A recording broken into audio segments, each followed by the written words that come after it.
12月21日，適逢天赦日甲冬節同一天，大約是80冬一次的重要節日。凌霄寶殿武良宮特別準備寶雲經，並加贈生命紀念金幣，讓祈願的信眾轉輪納福。國曆的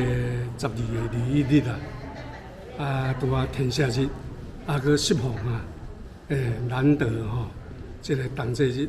所以咱廟方特別舉辦這個添丁發財的祈福大法會。當然有恭請到真道長總安道長，現場來參拜，就是有下當由咱廟方這個跋杯敬送這個元老公跟觀世音菩薩的紀念金幣安尼。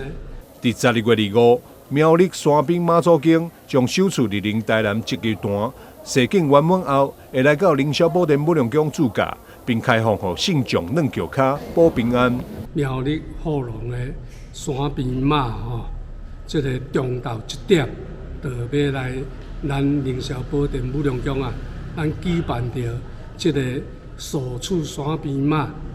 來到台南這個帝後會安呢，所以來當然到咱面有舉辦着這個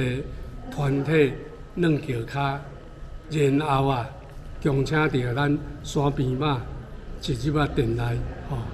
然後就來聯合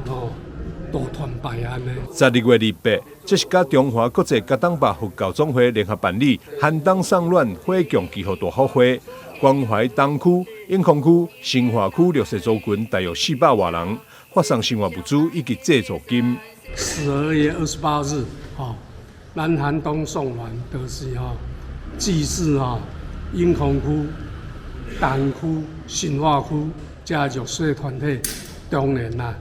咱特別要記這個發放物資跟紅包。當然有要恭請的這個來自國際加東壩這個總督仁波切佛來主導這個護供的可以為所有的信眾